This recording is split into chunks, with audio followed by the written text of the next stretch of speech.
The desert stretched forever, under two angry suns. Red sand burned hot enough to cook eggs if you left them out.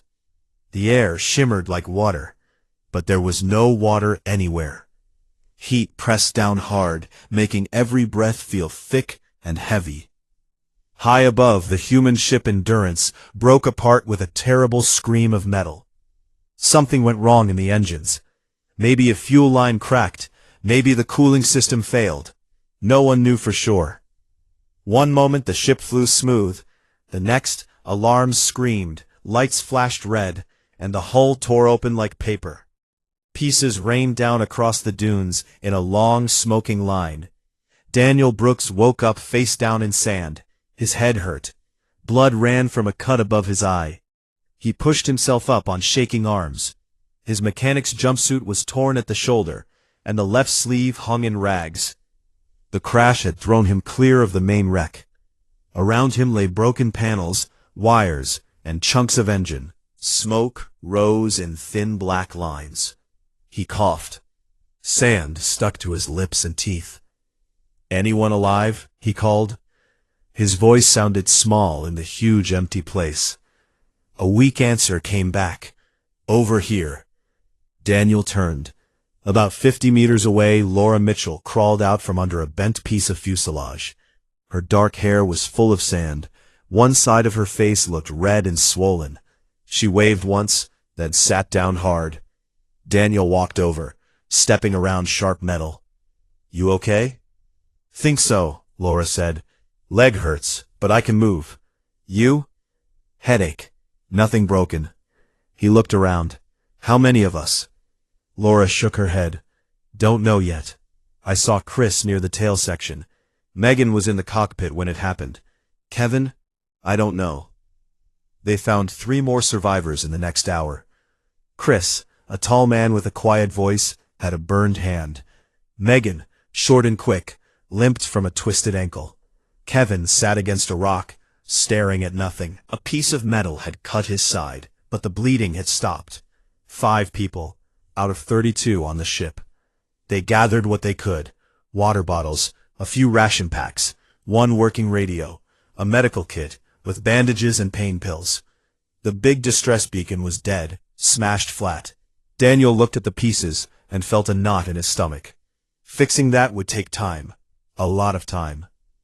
The suns climbed higher. Heat became a living thing. It pressed on skin, stole breath, made sweat dry fast. Daniel's mouth felt like dust. He took 1 small sip from his bottle and passed it to Laura. She took less. "We need shade," Daniel said. "And we need to find water. Ship's tanks might still have some." They dragged tarps from the wreck and tied them between 2 big pieces of hull. The shade was thin, but better than nothing. Inside, the air felt only a little less hot. Night came fast on this world. The suns dropped, and cold rushed in to take their place. Stars filled the sky. Too many, too bright. The survivors sat close under the tarp, wrapped in emergency blankets. No one spoke much. Then they heard it. A sound drifted across the dunes, high and thin, like crying. Not human crying, but something close, sad, scared. It rose and fell, then stopped, then started again. Megan lifted her head. "What is that?" "Wind," Chris said, but he didn't sound sure. Daniel stood up.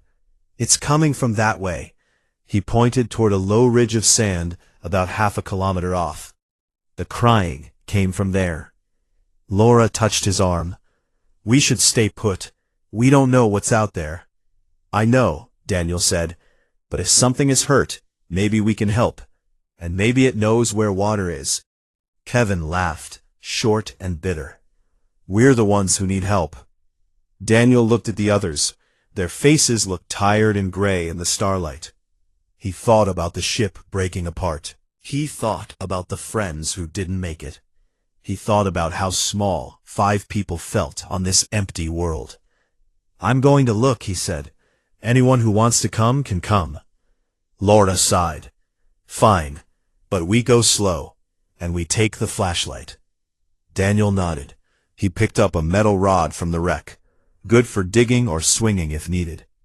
Laura grabbed the small medical scanner and a water bottle. They walked into the dark. The sand felt cold now under their boots. Every step made a soft crunch. The crying grew louder as they got closer. It sounded smaller up close, younger, like babies calling for something that wasn't there. At the base of the ridge, the sand looked different. A big section had slid down, like someone had pulled a rug out from under it. Rocks and dirt lay scattered. In the middle of the mess, something moved. Daniel pointed the flashlight. A small hole showed in the sand. From inside came the crying, clear now, sharp and sad. Tiny claws scratched at the edge. Scales glinted in the light, green and brown, rough and uneven. Little heads pushed up, then fell back. Alien babies, dragon-like, but not the beautiful kind from stories. These were ugly. Skinny necks, crooked horns, wings too small to fly. Mucus clung to their faces. Their eyes were big and wet. 5 of them, trapped in a collapsed burrow. Sand pressed in around them. One tried to climb out, but its tiny claws slipped. It fell back with a cry that hurt to hear. Daniel knelt. They're stuck. Laura scanned them. Alive, but weak. Low oxygen, high heat stress earlier. If we don't get them out soon, they won't last the night. Daniel looked at the heavy slab of rock pinning the burrow entrance. It must weigh a ton. The mother, bigger, darker scales, lay half-buried nearby, crushed, dead. The babies saw the humans. They cried louder, reaching with small front legs. One locked eyes with Daniel. It made a sound that almost sounded like help. Daniel felt something tight in his chest. He didn't know these creatures. They looked strange, ugly even, but they were babies, scared, alone, buried alive. He set the flashlight down. We can't leave them like this. Laura stared at him. Daniel, we barely have water for ourselves. We don't know if they're dangerous. We don't know anything. I know they're crying, he said, and I know we can fix this. He picked up the metal rod. He wedged it under the rock slab. Help me lever it. Laura hesitated. Then she moved beside him. Together they pushed. The rock shifted, just a little. The babies cried louder, excited now. Daniel pushed harder. Sweat ran into his eyes. His arms burned. The rock moved more.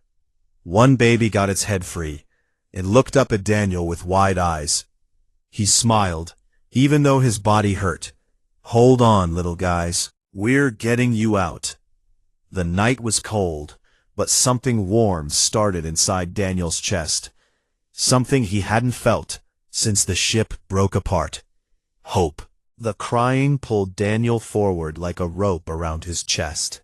He and Laura moved closer to the hole in the sand. The flashlight beam shook a little in his hand.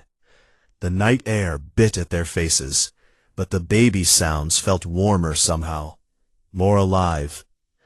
Daniel knelt at the edge. The burrow looked like a cave that had fallen in. Rocks and sand blocked most of it. Only a small opening stayed clear, maybe wide enough for one of the tiny creatures to squeeze through if it tried hard. 5 pairs of big, wet eyes stared up from the dark. The babies pushed against each other. Their small bodies rubbed scales together with soft scraping noises. One opened its mouth wide and let out a long, sad wail. The others joined in right away. Laura crouched beside him. She held the medical scanner close. The small screen glowed green and blue. They're warm-blooded, she said quietly. Like us. Heart rates are fast, too fast. They're scared and running out of air. Daniel pointed the light down. He saw the mother now. She lay on her side under a big flat rock. Her body was longer than a man, covered in dark green scales that looked cracked and dry. One wing hung broken. Her eyes were open, but empty. She had died trying to shield her young when the sand came down. Rock slide, Daniel said.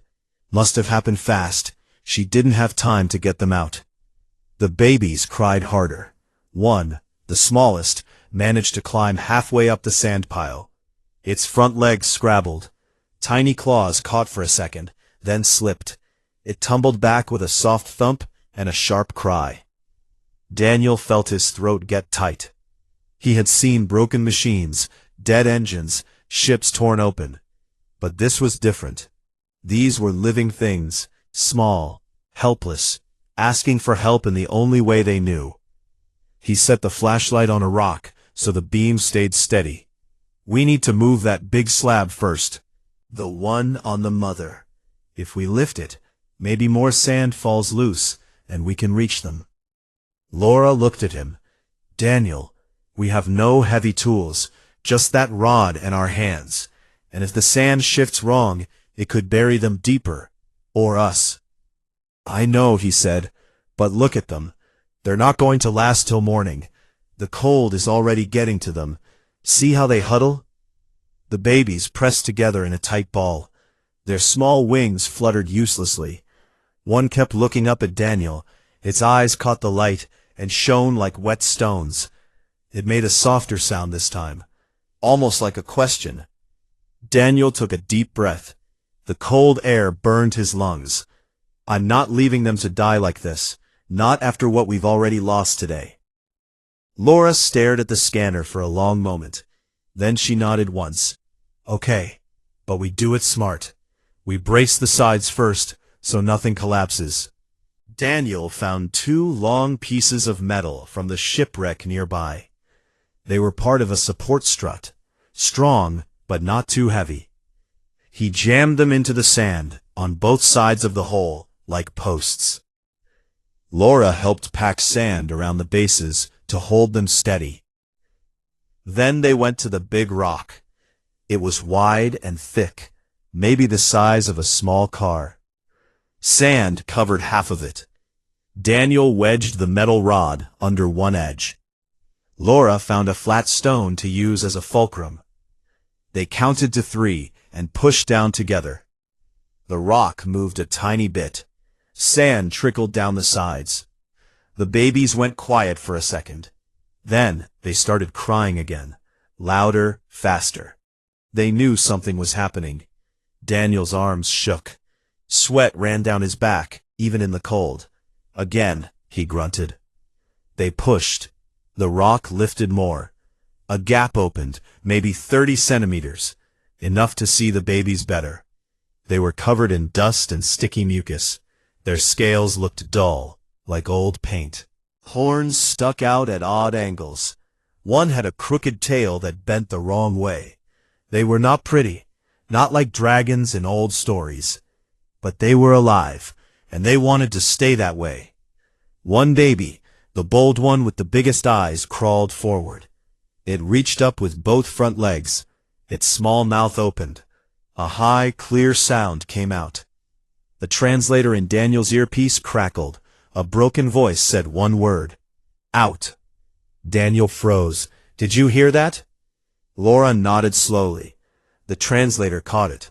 They're sentient, at least a little. Daniel swallowed. He leaned closer. Hold on, he told the baby. We're getting you out. He pushed the rod harder.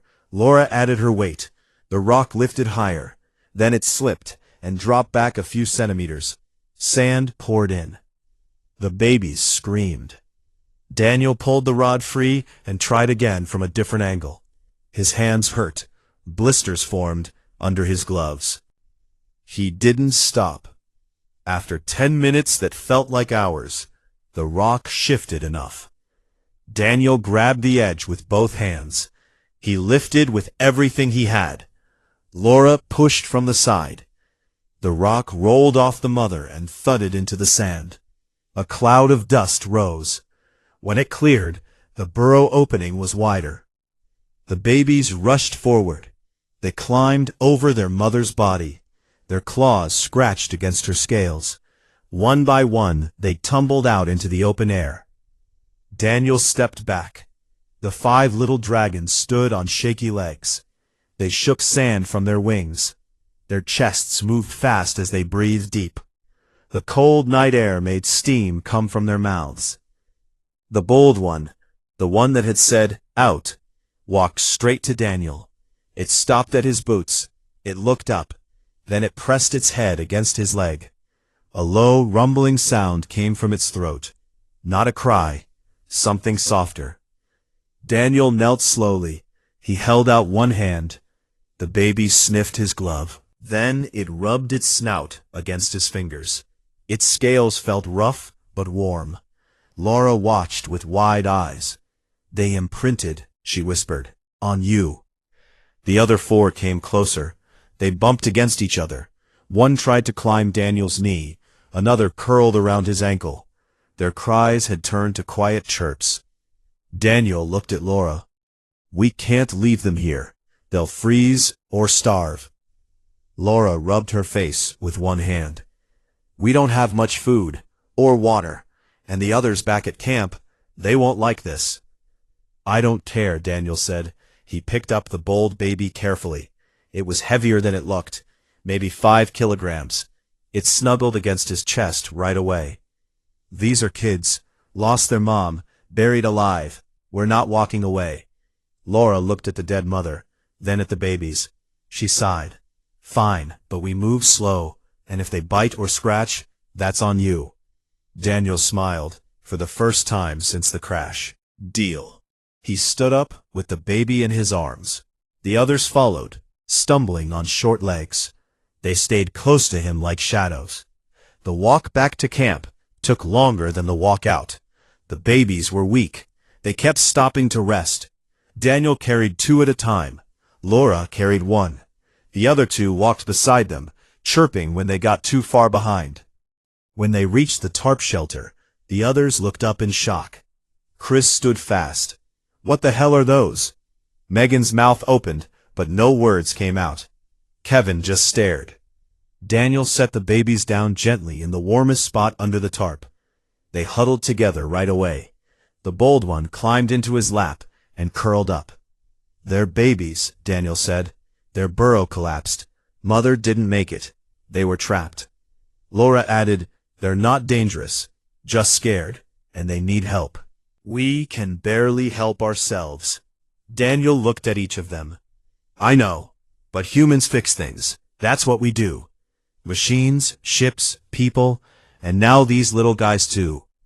He stroked the bold baby's head. It closed its eyes and made a happy rumble. The others watched. No one argued. Not yet. Under the stars, 5 ugly alien babies slept close to the humans who had pulled them from the dark. And Daniel Brooks sat awake, listening to their soft breathing, feeling for the first time since the crash that maybe they all had a chance. The first light of the 2 suns touched the horizon. It turned the red sand gold for a short time. Then the heat came back, fast and hard. The air started to bake again. Daniel Brooks did not sleep much. He sat under the tarp with the 5 alien babies curled around him. Their small bodies felt warm against his legs. The bold one, the one he started calling Spike because of its crooked horn, slept with its head on his knee. Every few minutes, one of them made a soft chirp in its sleep. Daniel kept one hand on Spike's back. He felt the tiny chest rise and fall. Laura Mitchell woke first. She rubbed her eyes and looked at the little dragons. "They made it through the night," she said quietly. "That's something." Daniel nodded. "They need water and shade. The heat will kill them fast if we don't do something." Chris, Megan, and Kevin were awake now too. They watched from the other side of the tarp. No one spoke for a minute. The babies stirred. Spike opened his eyes and looked up at Daniel. He made a small, happy rumble. Megan spoke first. "They're kind of cute, in a weird way." Kevin snorted. "Cute? They look like something that crawled out of a bad dream." But he did not move away when one of the smaller babies waddled over and sniffed his boot. Daniel stood up slowly. The babies followed him right away. Their short legs moved fast to keep up. "We need to get them out of the direct sun," he said. And we need to dig them out of that burrow completely. There might be more eggs or something down there. Or food they need. Laura checked the scanner. No more life signs in the burrow. Just the mother. But you're right about the heat. Their bodies can't handle much more than this. They ate a small breakfast first. Ration bars and tiny sips of water. Daniel broke off pieces of his bar and offered them to the babies. They sniffed, then ate fast. Their small tongues flicked out like snakes. Spike took his piece gently, almost polite. After eating, Daniel picked up the metal rod again. Let's go back to the burrow.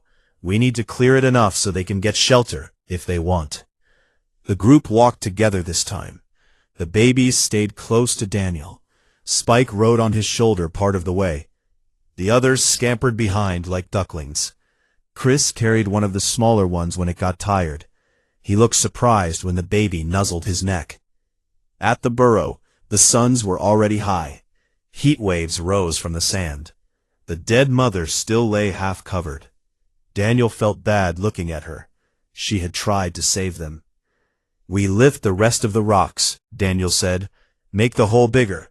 Then we see what's inside. They worked as a team. Laura braced more sand with pieces of metal. Megan and Kevin moved small rocks away. Chris and Daniel used the rod to lever bigger ones. The babies watched from a safe spot in the shade of a tarp they had dragged over. They chirped every time a rock moved. One big slab sat right over the main entrance. It was heavy. Daniel wedged the rod under it. All together, he said. They pushed. The rock lifted slow. Sand poured down the sides. Then the slab slid off and rolled away. A bigger opening appeared. Cool air came up from inside the burrow. The babies rushed forward. They disappeared into the dark hole, then came back out fast. They carried small things in their mouths. Dried meat strips, shiny stones, bits of plant. Food stash, Laura said. The mother left them supplies. The babies ate hungrily. Then they started bringing pieces to the humans. One dropped a dried strip at Daniel's feet. Another put a stone in Chris's hand. Spike carried a small, soft bundle of dried leaves and set it in front of Daniel like a gift. Thanks, little guy. They spent the next hours making the burrow safe. Daniel rigged a pulley from ship cables and a strong piece of hull metal. He tied one end to a big rock still in place. The other end went over a metal bar he stuck in the sand like a post. When they pulled the rope, the rock lifted slow and steady. No more danger of collapse. By midday, the burrow was open wide. The babies went in and out as they wanted. They seemed happier. Their cries were gone. Now they made soft, rolling sounds like purring. The heat grew worse. Daniel's skin felt tight and red. Sweat stung his eyes. The babies started to pant. Their tongues hung out. We need to cool them, Daniel said. The ship had coolant packs in the emergency kit. Let's use those. Back at camp, they set up a new spot. Daniel used tarps and pieces of hull to make a bigger shaded area. Laura found 3 coolant packs that still worked. She cut them open carefully and soaked old shirts in the cold liquid. Then they wrapped the babies in the wet cloth. The little dragons loved it. They rolled in the cool fabric. Spike lay on his back, with all 4 legs in the air. The others copied him, their eyes closed in what looked like joy. Daniel sat in the shade and watched. He felt tired down to his bones, but good tired, the kind that comes after fixing something important. Laura sat beside him. You're good with them, she said. Daniel shrugged. They're just broken things that needed help, like a busted engine. Find the problem, fix it, make it run again. She smiled a little. Not everything is a machine, Daniel. Maybe not, he said, but the rule is the same. Don't give up on it till it's really dead. One of the smaller babies, the one with the bent tail, waddled over. It climbed into Daniel's lap and curled up. Daniel stroked its rough scales. The baby rumbled low in its throat. The others came too. Soon all 5 were piled on or around him. Their weight felt good, solid, alive. Chris walked over. He looked down at the pile. "They trust you," he said. "Never seen anything like it." Megan joined them. "I scanned their biology a bit. Their scales have some kind of heat-proof stuff in them, like natural armor. If we can figure that out, maybe it helps us survive here longer." Daniel looked up. "Worth a try." Kevin stayed back, but he watched. He did not complain anymore. As the suns moved across the sky, Daniel started on the distress beacon. He pulled broken parts from the wreck, wires, circuit boards, a cracked power cell. He worked slow and careful. The babies helped. Spike knocked over a tool once. Another baby tried to chew a wire. Daniel laughed and moved them gently aside. "Stay out of trouble," he told them. They chirped back like they understood. Laura monitored the babies while he worked. She gave them more water from the ship's tank. It was low, but they shared. The little dragons drank from her hands. Their tongues tickled her palms. Night came again. The cold returned. But this time the camp felt different.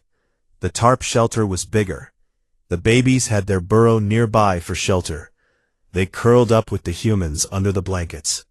Spike stayed on Daniel's chest, his small wings folded tight. Daniel looked at the stars. He thought about the ship, the crash, the friends who were gone. But he also thought about the 5 small lives he had pulled from the sand. He whispered to Spike, "We got you out. Now we get ourselves out." It sounded like agreement. In the quiet desert night, a human mechanic and 5 ugly alien babies slept close together. The heat would come again tomorrow. The thirst would grow. Rescue might never come. But for now, they had each other. And that was enough to keep going. The days blurred together under the 2 suns. Heat rose every morning like a heavy blanket. The sand stayed hot long after dark. But the camp changed. It felt less like a graveyard, and more like a place where people and little dragons could live. Daniel Brooks spent most of his time fixing things. First, the shade. He used more tarp pieces and broken hull panels to make a bigger roof. He tied them tight with wire from the ship. The new shelter blocked most of the sun. Inside, the air stayed a few degrees cooler. The babies loved it. They rolled on the cool sand floor and chased each other in circles. Their chirps filled the space like music. Next came water. The ship's tank had only a little left. Daniel took empty bottles and dug small holes near the burrow. He lined them with plastic sheets from emergency packs.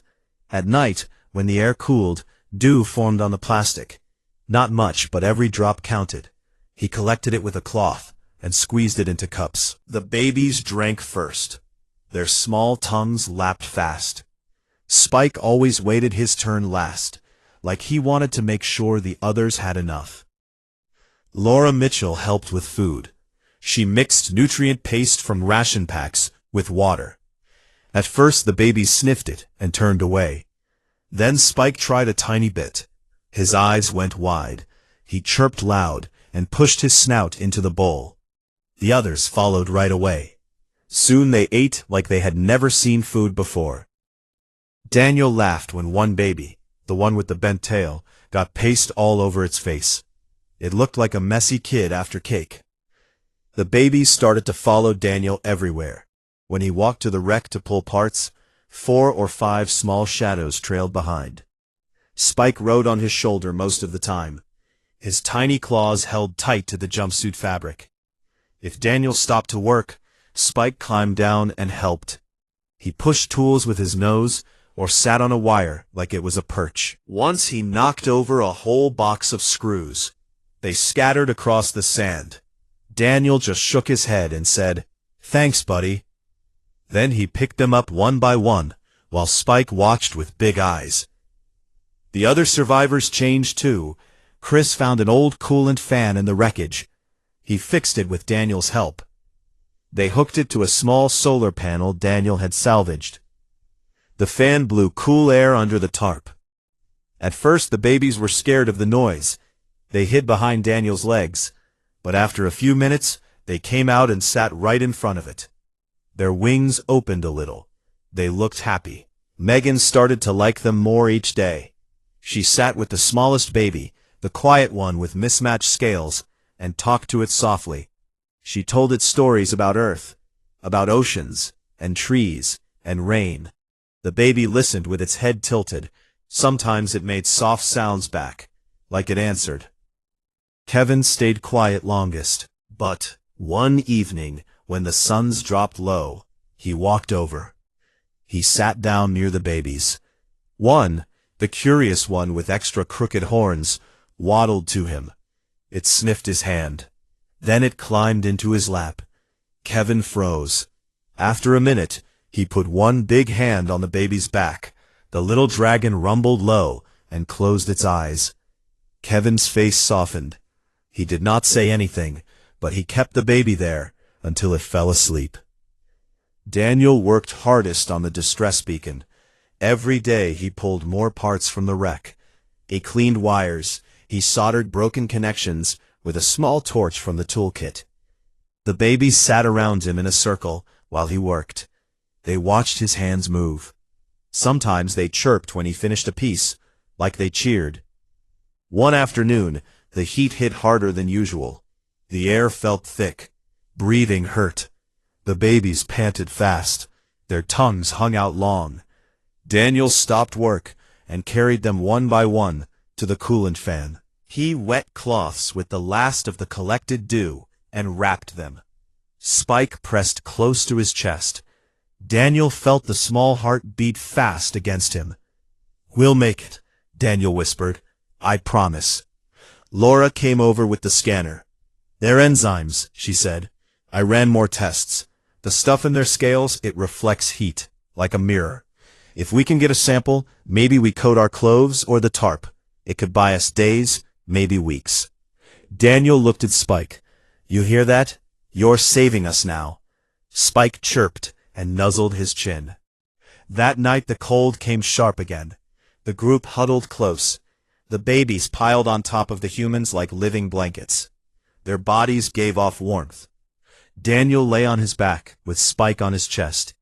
The other four spread across legs and arms. Their breathing matched his own slow rhythm. He stared at the stars. So many. So far. He thought about home. About greasy garages and cold beer after a long day. About friends who laughed loud. He missed it. But right now, this felt right too. Fixing things, helping, not being alone. Laura spoke soft in the dark. "You know, I thought we were done when the ship went down. But look at us. 5 humans and 5, whatever they are, all still breathing." Daniel smiled in the dark. "Yeah, and they're ugly little miracles." Spike rumbled like he agreed. The next morning, Daniel found something new. While he dug for more parts, he hit a hard spot in the sand. He brushed it away. A small metal box from the ship. Inside were seeds, emergency survival pack, plants that grew fast in bad soil. He showed Laura. "We can try," she said. "Near the burrow. The babies might like green things." They planted the seeds in a circle around the burrow entrance. The babies watched close. When water dripped from the bottle onto the soil, they chirped excited. One even tried to dig with its claws, like it wanted to help. Days passed. The beacon got closer to working. Daniel tested it every evening. Static at first. Then a weak beep. Then a stronger one. Hope grew with each sound. The babies grew too. Not much bigger, but stronger. Their scales shone more. Their wings flapped harder, though they still could not fly. Spike learned to jump onto Daniel's shoulder from the ground in one leap. The others copied him. Soon all 5 rode on shoulders or backs when the group moved. One evening, as the sun set red and gold, Daniel sat outside the tarp. Spike curled in his lap. The other babies played nearby, chasing each other, tumbling in the sand. Their chirps mixed with laughter sounds from the humans. Chris walked up. "Beacon's almost ready?" "2 more connections," Daniel said. "Tomorrow, maybe." Chris nodded. Good. But even if it works, these little guys, what happens to them? Daniel looked at Spike. The baby looked back with bright eyes. They come with us, he said. If rescue comes, if not, we stay together. Either way, they're family now. Chris looked at the playing babies, then at Daniel. Yeah, he said. I guess they are. Megan and Kevin joined them. Laura, too. They sat in a circle. The babies came close. They climbed laps and shoulders. The group talked quiet, about the crash, about Earth, about the future. No one mentioned the odds against them. No one needed to. The stars came out. The desert grew cold. But under the tarp, warmth stayed. From bodies pressed close, from trust built slow, from a mechanic who refused to leave things broken. Daniel stroked Spike's head. The baby rumbled, soft and happy. Tomorrow, Daniel said to the group, we finish the beacon, and we keep going. The others nodded. The ugly alien babies chirped in agreement. And in the quiet night, hope felt stronger than the heat ever could. The two suns rose for what felt like the 100th time. Heat rolled across the dunes like a slow wave. Daniel Brooks wiped sweat from his eyes and looked at the distress beacon. It sat on a flat piece of hull metal. Wires ran neat and clean now. The power cell glowed steady green. He had worked through most nights. His hands showed new scars from hot solder and sharp edges. But the beacon was ready. He pressed the final switch. A low hum started, then a beep, strong and clear. It repeated every few seconds. The sound cut through the quiet desert like a promise. The babies felt it too. Spike lifted his head from Daniel's lap. His crooked horn tilted. The other four stopped playing and gathered close. They chirped soft questions. Laura Mitchell walked over fast. She checked the small screen on the beacon. It's sending, she said. Her voice shook a little. Strong signal, wide band. If anyone's listening out there, they'll hear it. Chris, Megan, and Kevin came next. They stood in a half circle. No one spoke for a long minute. The beep kept going, steady, hopeful. Megan smiled first. We did it. Kevin nodded slow. Yeah, we did. Daniel looked down at the babies. Spike pressed against his leg. The smallest one, the quiet one, nuzzled his boot. Their scales looked brighter now, healthier. They had grown a little. Their wings moved with more strength. We wait now, Daniel said, but we keep busy. No point sitting still. They did keep busy. Daniel taught the babies simple tricks. He held up a small metal nut. Spike jumped to grab it with his mouth. The others tried too. Soon they played fetch across the sand. Their short legs kicked up dust. The humans laughed loud. The first real laughs since the crash. Laura collected more dew at night. She found a better spot near some rocks where the air stayed damp longer. The water bottles filled slow but sure. Enough for everyone, human and dragon alike. Chris fixed the coolant fan so it ran longer on less power. Megan planted more seeds. Tiny green shoots pushed up already. The babies sniffed them careful. One tried a nibble. It chirped surprised, then ate more. Soon they helped garden by digging small holes with their claws. Kevin started to talk more. He told stories to the babies at night, simple ones about big machines and faraway stars. The little dragons listened with wide eyes. They curled close to him. He rested one hand on their backs like it was the most natural thing. Weeks passed. The food ran lower. Water stayed tight. But the beacon beeped on, every day stronger. One morning the sky changed. A thin white line appeared high up. It grew longer. Then a silver shape broke through the clouds. A shuttle. Small, but fast. Rescue. The group stood together. The other babies climbed his legs and shoulders. They chirped excited but nervous. The shuttle landed soft on the sand. Dust flew up in a cloud. The door opened. 3 people in clean jumpsuits stepped out. A woman led them. She wore captain bars. She looked at the humans first, then at the 5 small dragons clinging to Daniel. "Endurance survivors?" she asked. Daniel stepped forward. "That's us. Daniel Brooks, chief mechanic." The captain nodded. "Captain Elena Ruiz. We picked up your signal 3 days ago. Took time to get here. You're a long way out." She looked at the babies again. Spike stared back. He made a low rumble. "What are those?" one of the crew asked. "Babies," Daniel said. "We found them buried in a collapse. Their mother didn't make it. We couldn't leave them." The captain raised an eyebrow. "Xeno-wildlife. Protocol says we leave native species unless direct threat or medical need." They were dying. Buried alive. Crying for help. We helped. That's it. Spike chose that moment to jump down. He walked straight to the captain. He stopped at her boots, looked up, made a soft chirp. The sound went straight to the translator. "Friend?" The captain blinked. She knelt slow. Spike sniffed her hand, then rubbed his head against her glove. The other babies followed. They gathered around her feet, chirping, waiting. Elena Ruiz stayed quiet for a moment. Then she smiled small. "They imprinted on you." Daniel nodded.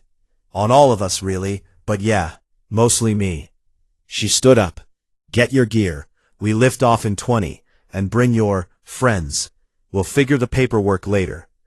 The humans moved fast. They packed what little they had, water bottles, tools, the small garden plants in a sealed box. The babies scampered around, excited by the new people. Daniel carried the beacon last. No need anymore. On the shuttle ramp, he paused. He looked back at the desert, the red sand, the broken ship, the burrow where 5 lives almost ended.